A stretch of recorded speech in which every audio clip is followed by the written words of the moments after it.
जैसे कि आप जानते हैं, आज हम कुर्रतुल ऐन हैदर को पढ़ेंगे। उनकी एक बहुत शोहरा आफाक किताब है आग का दरिया। और उसकी ख़ास बात यह है कि इसमें तीन ज़माने जो हैं उनका जिक्र है, या तीन हिस्सों में ये किताब जो है वो मौजूद है। एक तो ज़माना है चंद्रगुप्त मौर्य का, जो आज से कोई 2-2.5 हज़ार साल पुराना, वहाँ से शुरू होती है कहानी। और फिर ये पोस्ट मुगल पीरियड में आती है, और तीसरा हिस्सा जो है वो आज का ज़माना दिखाया है। किरदार वही रहते हैं, लेकिन वक्त जो है वो बदलता रहता है। तो ये इसका जो शुरू का आगाज़ जो है वो उस पीरियड से है जो कि चंद्रगुप्त मौर्य का ज़माना है। इसमें जो हीरो है उसका नाम गौतम है, लेकिन ये वो गौतम बुद्ध नहीं है। ये गौतम बुद्ध के कुछ थोड़े अरसे के बाद का जिक्र है। गौतम नीलंबर ने चलते चलते ठिठक कर पीछे देखा। रास्ते की धूल बारिश की वजह से कम हो चुकी थी। वो उसके अपने पांव मिट्टी से अटे पड़े थे। बरसात की वजह से घास और दरख्त जमर्रुद के रंग के दिखाई पड़ रहे थे। अशोक के नारंगी और सुर्ख फूल गहरी हरियाली में तेजी से झिलमिलाते थे, और हीरे की ऐसी जगमगाती पानी की लड़ियां घास पर टूट टूट कर बिखर गई थी।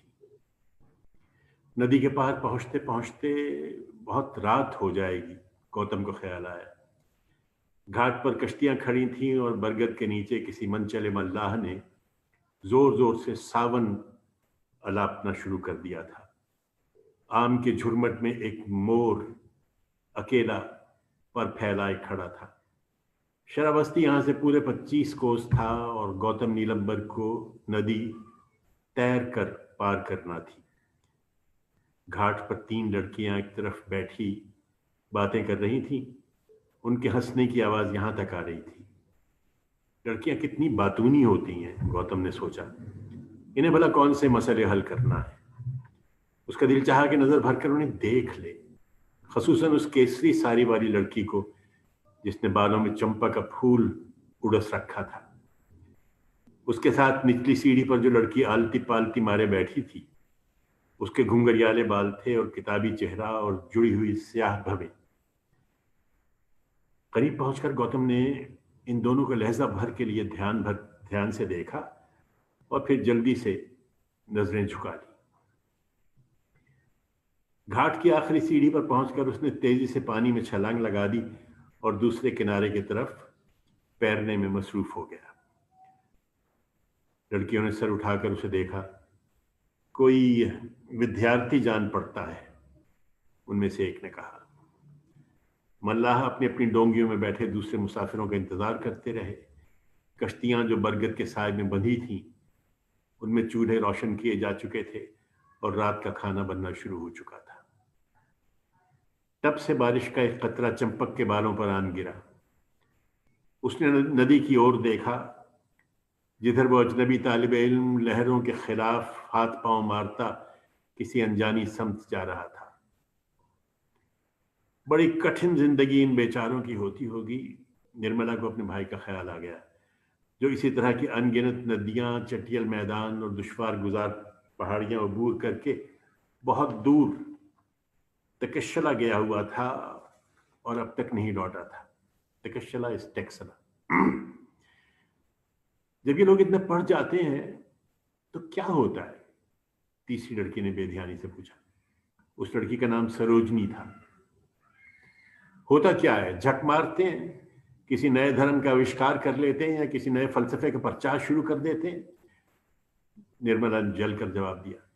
उसका इकलौता भाई तकशला में रियाजी और सर्फ और नहब से सर खपाने की बजाय यहाँ घर पर होता तो क्या चंपक उससे ब्याह न कर लेती?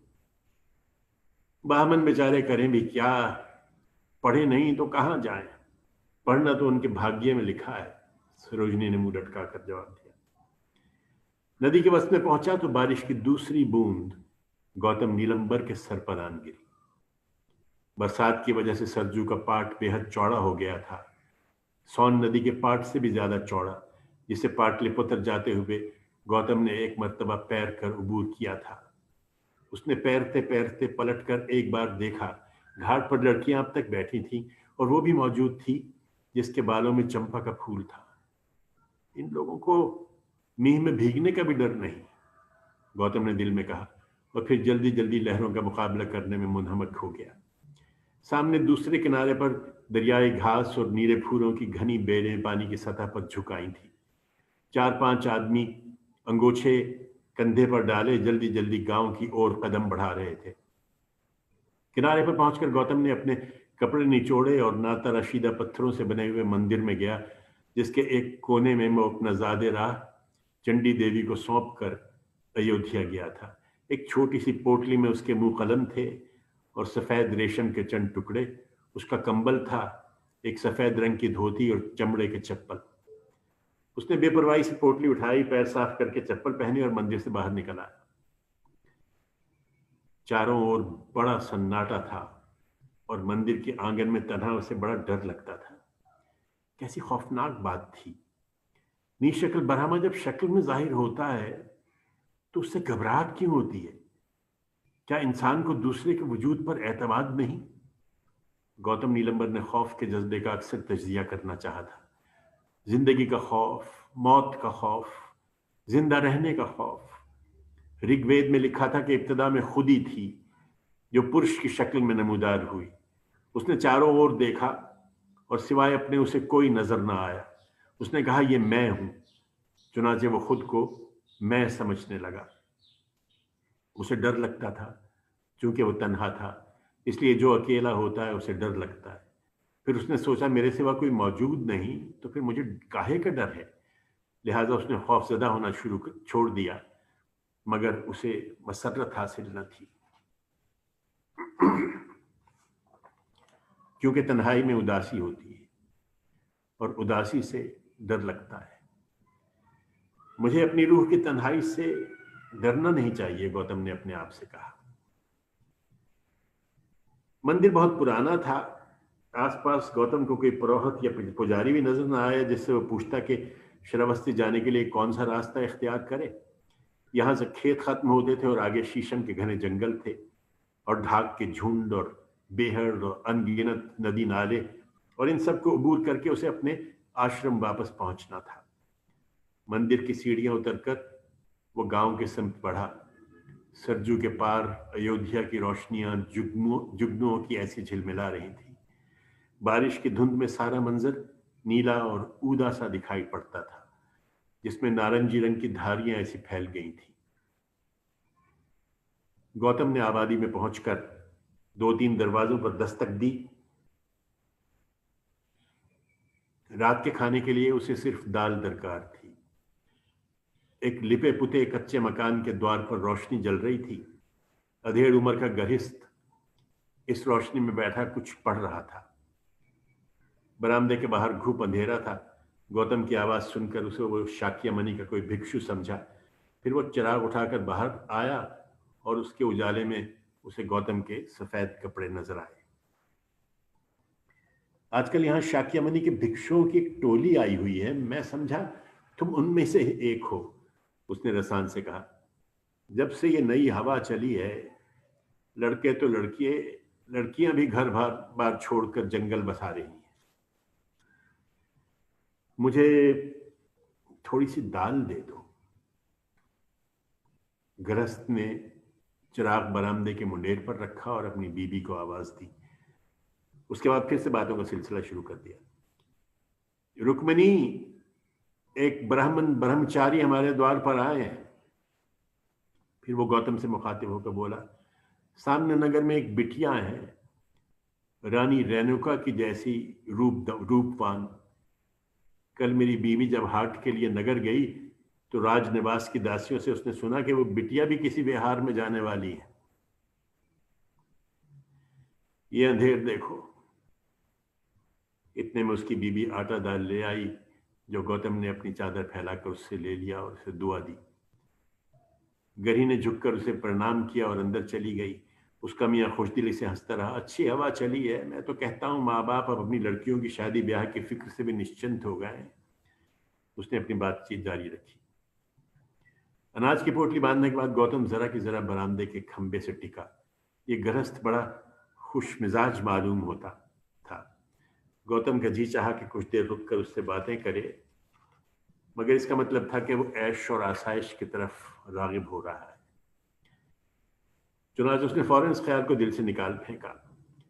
को ये जान के उसे खुशी हुई कि बुद्ध तालिब इल्मों का एक गिरोह इधर आया हुआ है।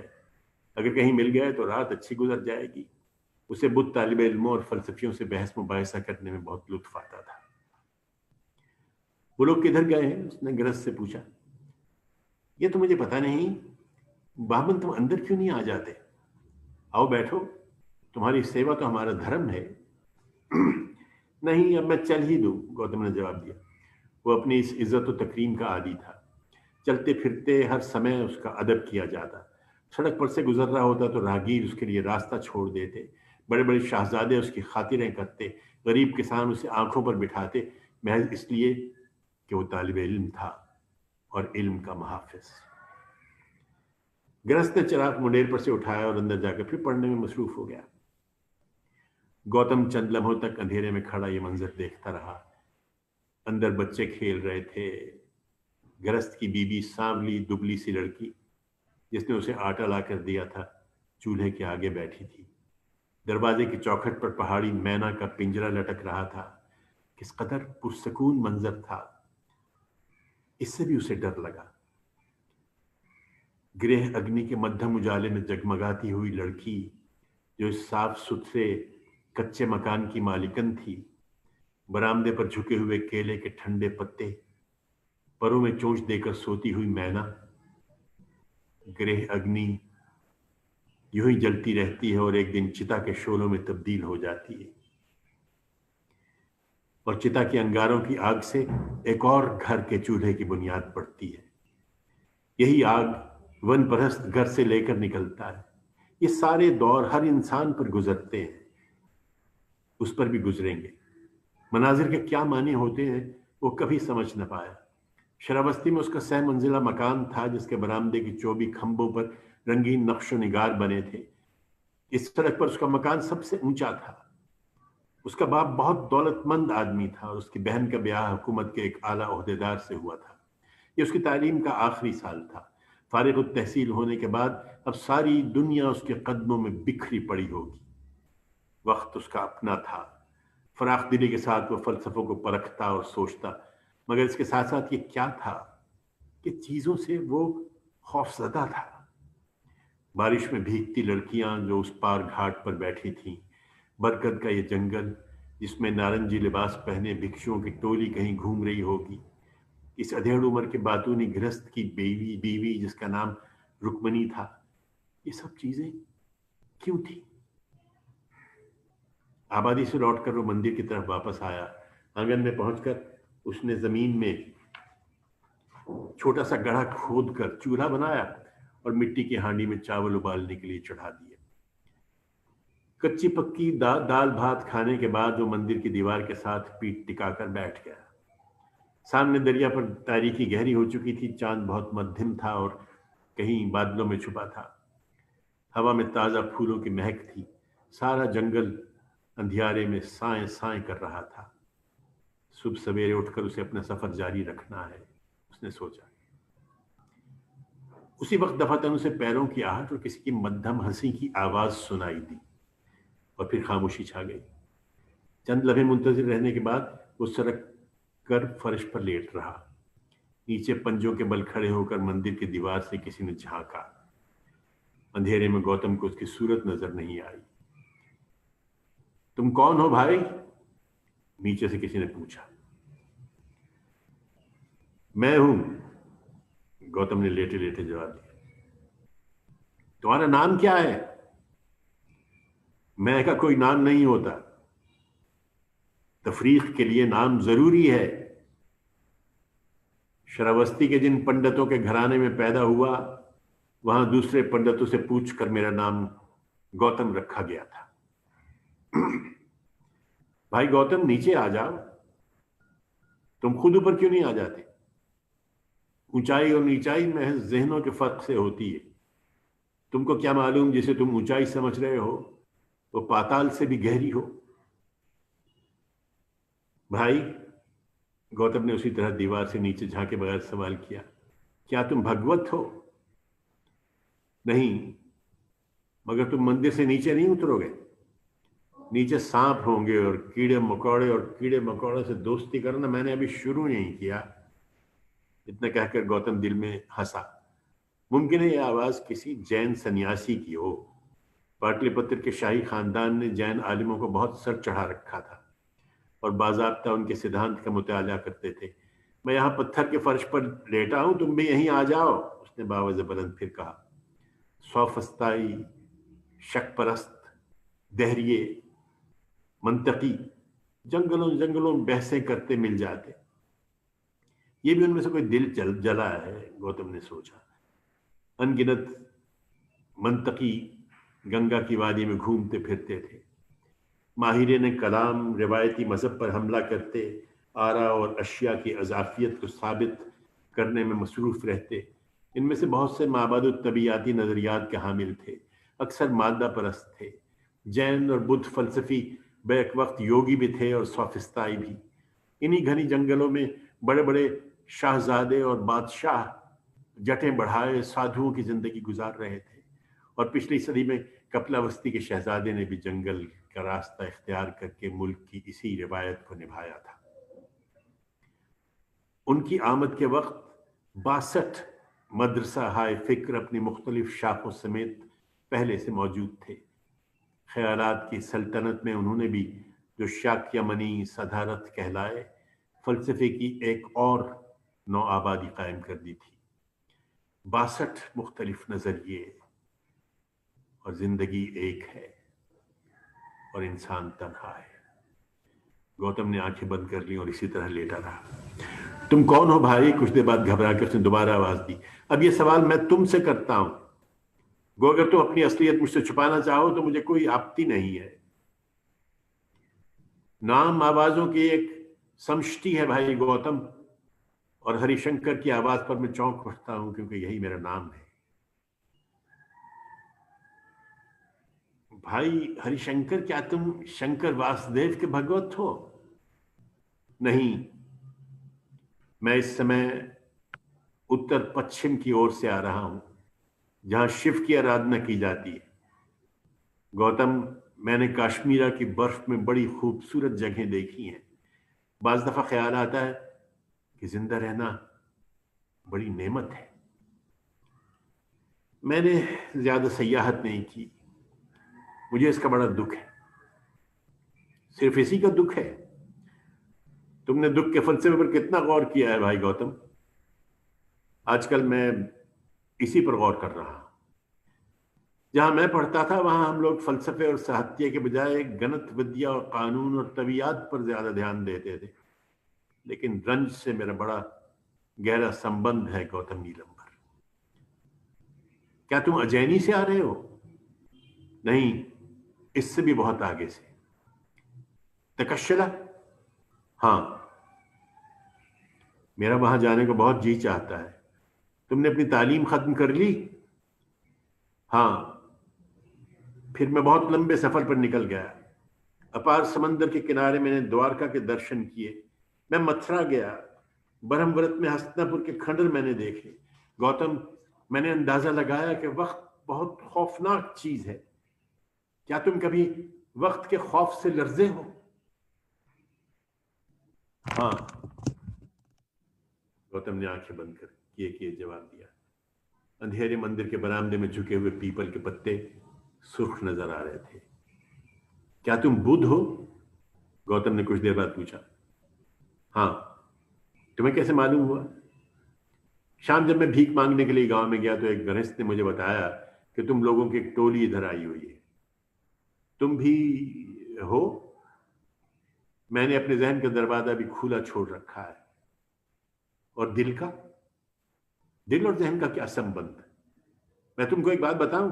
इतना कहते कहते, कहते दूसरा नौजवान मुंडेर कूद कर मंदिर के बरामदे में आ गया। बहस के जोश में उसने अपने खड़ा उतार के एक तरफ को फेंके और चंडी के सामने से दिया उठाकर उसकी रोशनी में गौतम को देखने लगा। गौतम उठकर दीवार के सहारे बैठ गया। उसने भी दिलचस्पी से नौवारिद को देखा जो बहुत दूर से आ रहा था। तुम यही कहीं आसपास काशी वाशी में पढ़ते हो?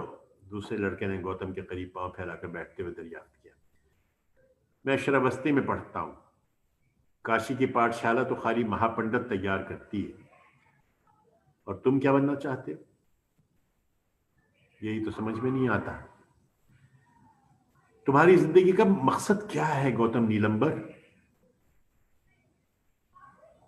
तुम भी इस अंधियारे में से नमूदार होकर मुझसे यही सवाल करने आए हो? गौतम ने चिढ़कर कहा। अब हवा में खुनकी आ चुकी थी। जंगल की भीगी हुई हवा जो सरजू पर से बहती हुई आ रही थी, उसके झोंकों में चिराग की लौ झिलमिला उठी। गौतम ने अपने नए साथी को गौर से देखा। उसका ज़हीन और खूबसूरत चेहरा गौतम का मानूस सा नजर आया। गहरी स्याह जड़ी हुई भवें और किताबी चेहरा और घुंघरियाले बाल। ये शक्ल मैंने पहले कहाँ देखी है? अभी अभी देखी है, गौतम ने हड़बड़ाकर सोचा। अगर ये घुंघरियाले बाल मुंडवा दे तो शायद कुछ मुख्तलिफ मालूम हो, वरना ये तो जाना पहचाना सा चेहरा है। तुमने अपना सर नहीं घुटवाया? कैसे भिक्षु हो? गौतम ने जरा बशाशत से सवाल किया। मैंने भी अपने जहन का दरवाजा भी खुला छोड़ रखा है। और तुम्हारा संघ? मेरा संघ और मैं दो मुख्तलिफ चीजें हैं। मैं आजाद हूं और मजीद आजादी की तलाश में मसरूफ। तुम कहां के रहने वाले हो? गौतम ने दरिया के समत इशारा किया। उस पार का। अच्छा। गौतम जरा चौंक कर उठ बैठा। तुम्हें इतना अचंभा किस बात से हुआ है? हम सबको कहीं ना कहीं तो पैदा होना है। मुमकिन था कि मैं मेमन्स में पैदा हुआ तो होता और तुम यावद्वीप में। हरिशंकर ने तबस्सुम के साथ गौतम को देखा। तुम यहीं के रहने वाले हो और अब भिक्षु बने अजनबियों की तरह घूम रहे हो। हम सब एक दूसरे के लिए अजली और अबदी अजनबी हैं। गौतम खामोश हो गया। हरिशंकर, उसने अपने दिल में कहा, तुम बहस में मुझे हरा नहीं सकोगे। शाक्यमणि भी आखिर इसी कौशल देश के रहने वाले थे। वो श्रावस्ती में आके बरसों रहे। उन्हें प्री निर्वाण हासिल किया भी ज्यादा मुद्दत नहीं गुजरी थी, मगर सारा मुल्क एक नए नारंगी रंग में रंगता जा रहा था। उसकी तेवरी पर बल आ गए। इस नारंगी सारी वाली लड़की की याद उसके जहन में कौंधी। उसे बड़ी कोफ्त हुई। तुम्हें वेदों पर यकीन नहीं रहा जो तुमने ये हुलिया बनाया है? उसने झुंझला कर कहा। भक्ष का फलसफा और तुम्हारी सारी परिभाषा उपनिषदों में मौजूद है। शाक्यमणि शुरू से आखिर तक कपल के नजरियों से मुतासिर थे। खुद बुद्ध का लफ्ज वैद से निकला है। कोई चीज ख्यालात की दुनिया में निष्केवल और गैर मुताल्लिक नहीं है। तुम अल्फाज का प्रयोग क्यों करते हो? हरिशंकर चुपका बैठा रहा। फिर उसने जरा मुस्कुरा कर पूछा, तुमको लड़कियों की क्या फिक्र है? कोई खास लड़की विहार में जाने वाली है? तुम लोग इस तरह हंसते क्यों? देखो तुम्हारे आनंद पे क्या बीती थी। गौतम ने जरा चिढ़के कहा।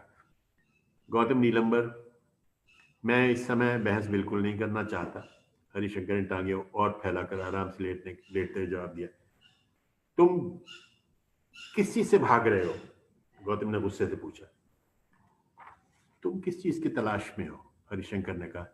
मेरे यहां तो सारी तलाश खत्म हो चुकी है। अगर मेरी दस्तगाह में आला अखलाक बरतने का उपदेश न दिया जाता तो मैं यही खड़ा हूं तुम्हारी नाक पर लगाता। हरिशंकर ने कहकर लगाया। अगर मुझे दोस्तों की जरूरत रही होती तो मैं तुम्हें अपना दोस्त बना लेता। तुम खुद परस्त हो और तुम जहन के गुरूर में मुब्तला हो। अच्छा, तुम्हें नाटक से दिलचस्पी है? गौतम ने मौजू बदला। थी, मुख्तसर जवाब मिला। अच्छा, मगर अल्फाज का नाटक तो तुम हर समय खेलते हो। हरिशंकर खामोश रहा। उसने अपनी आंखों पर हाथ रख लिए थे। गौतम जोश में आके बोलता रहा। 300 साल हुए तुम्हारी तकश्शला में एक शख्स गुजरा है जिसका नाम पाननी था। उसने अल्फाज के असरार की एक नई कायनात दरियाफ्त की थी। जब तलाश खत्म हो चुकी है तो अल्फाज का इस्तेमाल क्यों करते हो? अल्फाज को भी मुलतवी कर देखो।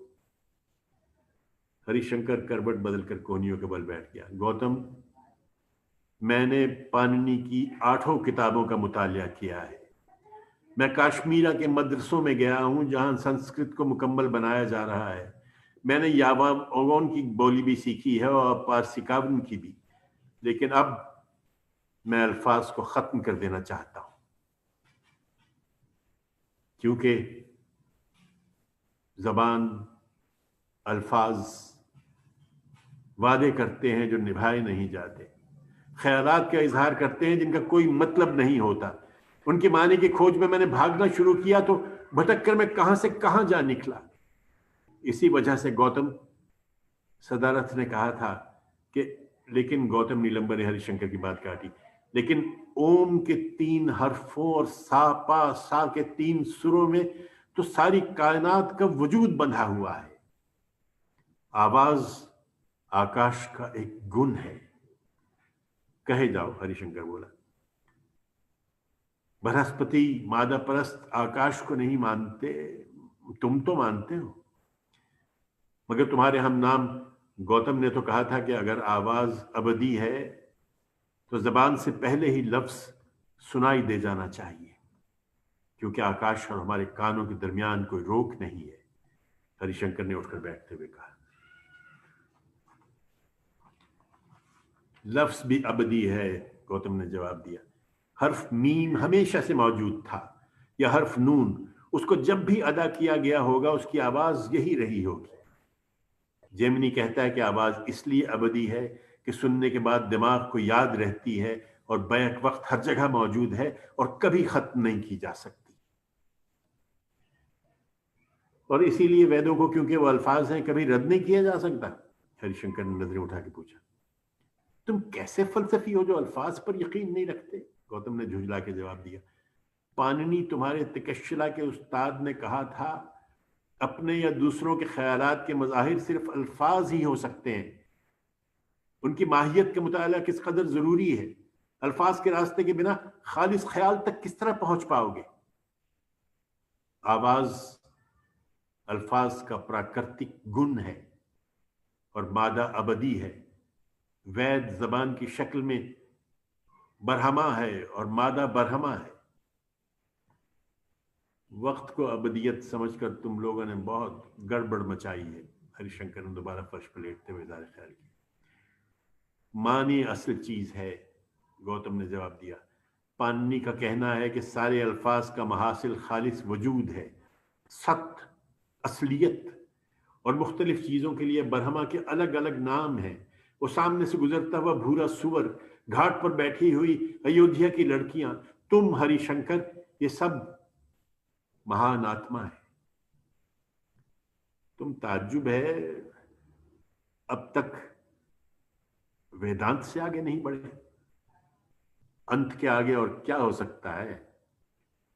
तुम ही बता। परमात्मा और जीवात्मा में अयोध्या की वजह से दुई कायम है, लिहाजा लफ्ज और गैर लफ्ज दो बरहमा हैं, और लफ्ज पर ध्यान करके गैर लफ्ज का इंकिशाफ हो सकता है। वो गैर लफ्ज मैं खुद हूं, हरिशंकर ने कहा। गौतम खामोश हो गया। इल्लियत का कानून बजाय खुद मुकम्मल है। कोई चीज किसी दूसरी चीज की मानिंद नहीं है। सिर्फ अपने लम्हाती वजूद के अलावा किसी शय का किसी शय से कोई ताल्लुक नहीं। समझे? सब वक्ती है और मुसीबत है। सरदम दुखम दुखम, हरिशंकर ने कहा। जिस्म और आत्मा दोनों फानी है। दोनों के इकट्ठा हो जाने से भी कोई मुस्तकिल वजूद पैदा नहीं होता। आत्मा अबदी नहीं है। इंसान चिराग की तरह बुझ जाता है। महज वाकयात और एहसासात का दौरे तसलसल कायम रहता है। एक लड़की थी। सो रहे हो भाई गौतम?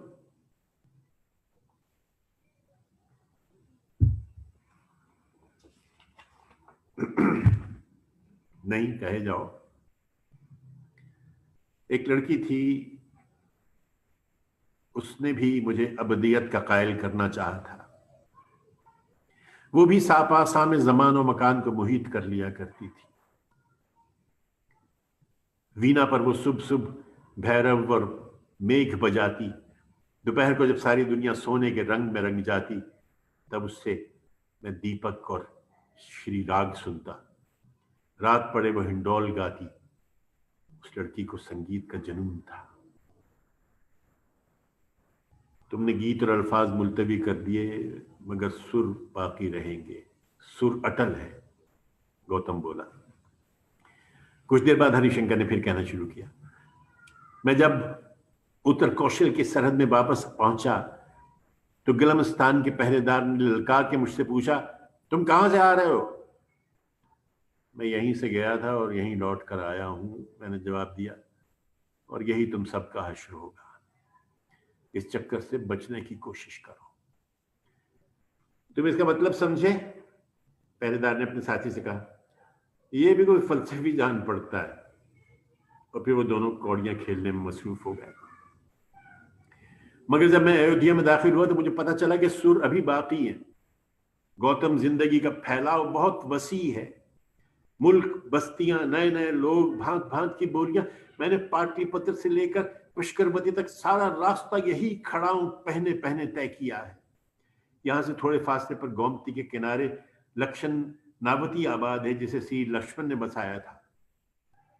संग पर प्रयाग है, फिर कान्या कच्छ और हस्तिनापुर, तक्षशिला, उसके आगे सरहद का शहर पुष्करवती। इस लंबी शाहराह पर मैंने बहुत तवील सफर तय किया, मगर हिंडोल के सुर बराबर मेरा पीछा करते रहे।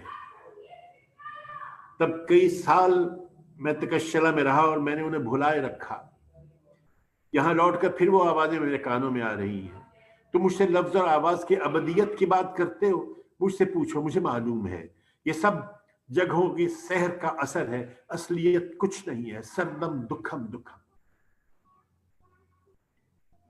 सुना है वो प्राचीन अयोध्या की रानी रेणुका की जैसी खूबसूरत है। किसका जिक्र करते हो? हरिशंकर ने तेवरी पर बल डाल के पूछा। पता नहीं, गौतम ने जवाब दिया। फिर वो भी आंखें बंद करके फर्श पर लेट रहा। मुकद्दस सरजू, ऋग्वेद में बहने वाली नदी, मेरी माँ, जाने कब तक किसी तरह बहती रहेगी। सामने मेरा शहर है। हरिशंकर की खूबसूरत मध्यम आवाज उसके कानों में आती रही। खूबसूरत शानदार अयोध्या, कितने जमाने से इसी जगह पर यूं ही रातों को जगमगाता रहा है। कितने जुग बीते जब मन्नू का बेटा उसका पहला बादशाह बना था, और शिव भगत, भागीरथ और दिग्विजय, रामचंद्र, अयोध्या, अजका, ब्रह्मा का शहर, जिसे कोई जीत नहीं सकता। तुमने कभी इस नगरी के रक्कासों और संगीतकारों को देखा है?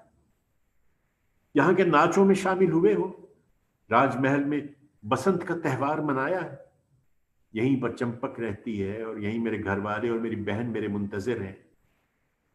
जिस तरह श्री कृष्ण को अपनी बहन सबदरा प्यारी थी, वैसे ही मैं अपनी बहन को अजीज रखता था। मगर मैंने उसकी मोहब्बत को दूसरी मोहब्बतों और वफादारियों के साथ दिल से निकाल फेंका, और फिर अबद वचन लौट आया। राम ने 14 बरस के वनवास के बाद लौटने का वचन दिया था। मैं भी वापस आया हूं, मगर सदारथ ने मुझे वादों के बंधन से भी आजाद कर दिया है। मेरी बहन, रामचंद्र की बहन शांता की ऐसी खूबसूरत और मासूम है, और लोग कहते हैं कि इसी अयोध्या में जिस तरह 1500 साल कबल शांता और सीता की जोड़ी थी, ऐसे ही निर्मला और चंपक चांद और सूरज की मानंद जगमगाती है। देखो, अल्फाज ने फिर मेरे साथ गद्दारी की है। उसने उदासी से बात खत्म की। गौतम ने आंखें खोल के उसे देखा। बाहर दरख्तों पर बारिश बरसना शुरू हो गई थी। बरसात का मौसम है। ये मौसम सारे भिक्षु विहारों में बसर करते हैं। गौतम को ख्याल आया। उसने करवट बदल कर हरिशंकर से पूछा, तुम शरून के जमाने कहाँ गुजारोगे? पता नहीं। तुम्हारे बाकी दोस्त कहाँ जा रहे हैं? मेरे हम सफर तुम्हारा मतलब है? हम सफर ही कह लो, ये भी मालूम नहीं। तक्षशिला तो ब्राह्मणों की दरसगाह है, तुम वहां कैसे पहुंच गए? मैं तो पख्ताओं के देश में भी रह गया हूँ, जहाँ उत्तर के नीली आंखों वाले सफेद फार्म विलायती शिव की इबादत करते हैं। मैंने इरावती, रावी और चंद्रभाग यानी चनाब की वादियों की सैर की है। मैं सिंधु की लहरों पर तैरा हूँ, पूरब में बंगा तक गया हूँ। मैंने ब्रह्मपुत्र और सुंदरबन और चंद्रादीप की दलदलों में जंगली धान उगते देखे हैं, जहां स्याह लिबास पहने, लंबे बाल कांधों पर छटकाए मृगनैनी लड़कियां हरे बांस के झुंडों में रहती हैं और परियों की तरह गाती हैं। गौतम, जिंदगी का फैलाव बहुत अजीम है, इसकी वुसअत से बचते रहो। कायनात और उसकी वुसअत कहां से पैदा होती है, कहां जाती है, हम कहां पैदा हुए, किस तरह और किस वजह से जिंदा हैं, और यहां से कहां जाएंगे। तुम जो बरहमा से वाकिफ हो, जरा बताओ, दुख या सुख में मुब्तला किसके हुक्म से हम यहां रह रहे हैं? वक्त या फितरत या हादसे या अनासिर को सबब समझा जाए, या उसे जो पुरुष कहलाता है, जो तुम्हारे नजदीक परमात्मा है? हरिशंकर ने बात खत्म की। उपनिषदों में लिखा है कि कायनात आजादी में पैदा होती है, आजादी में मौजूद रहती है और आजादी में समो जाती है। वही अबदियत, हरिशंकर ने रंजीदा आवाज में कहा। आजादी और अबदियत खुद एक और कैद नहीं है। बारिश तेजी से शुरू हो गई, दिया हवा के झोंके से बुझ चुका था। शंकर ने ईंटों का तकिया बना के सराहने रख लिया। गौतम ने अपनी सफेद चादर ओढ़कर दीवार की तरफ करवट बदल ली। दोनों कुछ देर चुपचाप अंधेरे में पलट के झपकाया किए। फिर पुरवाई के झोंकों से उन्हें भी नींद आ गई।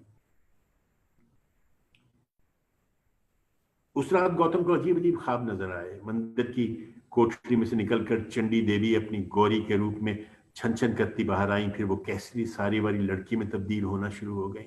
इसके बाद उनकी शक्ल फिर मुख्तलिफ नजर आई। पहले वो दुल्हन बनी, सती के रूप में महादेव से उनका ब्याह हुआ। फिर पल की पल में एक बूढ़ी औरत, दुर्गा से भी ज्यादा खौफनाक, आलती पालती मारे उसके सराहने आन बैठी और जोर जोर से रोने लगी। मेरी माँ, गौतम ने लरस कर कहा, लेकिन बूढ़ी औरत ने दांत नकोस कर जवाब दिया, मैं तुम्हारी माँ नहीं, अरे मैं तो वैशाली की। उसकी बात खत्म होने से पहले एक बेल दरख्त की शाख पर से टूट कर आंगन में आन गिरी और गौतम हड़बड़ा के उठ बैठा। शंकर बड़े सुकून से सो रहा था। बारिश थम चुकी थी।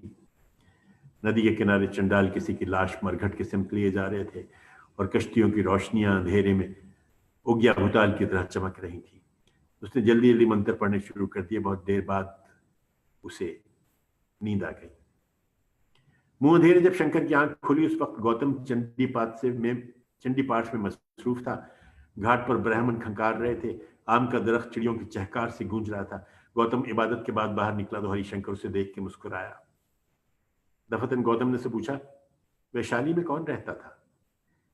मैं वैशाली की किसी महिला से वाकिफ नहीं, शंकर ने बड़ी संजीदगी से सर हिला के जवाब दिया और फिर हंसने लगा। गौतम को उसकी बेतुकी हंसी पर बहुत गुस्सा आया। वो दोनों मंदिर की सीढ़ियां उतरकर जंगल के रास्ते पर आ गए। नदी के किनारे भिक्षुओं का गिरोह नहाने के लिए आया हुआ था। तुम अब श्रावस्ती वापस जाते हो? शंकर ने पूछा। हाँ, तुम ना चलोगे? वहां से कुछ फासले पर कपला बस्ती है, उधर पूरब में कौसी नगर है और गया। तुम इन सब जगहों की यात्रा के लिए ना जाओगे? तुम अपना मतलब बयान करो। मेरा मतलब यह है कि तुम भी मेरे साथ चलो। तुम मेरे आश्रम में ठहर सकते हो, या मेरे माँ बाप की इज्जत बढ़ाना चाहो तो शहर के अंदर मेरे घर हाजिर है।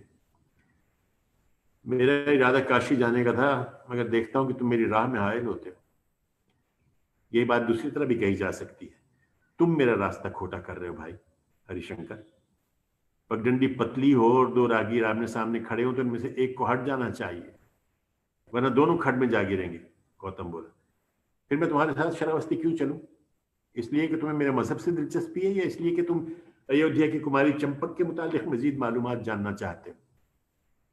हरिशंकर, अगर तुमने शाकिया मनी के चेलों का एक गिरवा पहनावा ना पहना होता तो मैं तुम्हारी ठुकाई कर देता, गौतम ने दिल में सोचा। वो दोनों आबादी छोड़कर श्रावस्ती की तरफ बढ़ने लगे।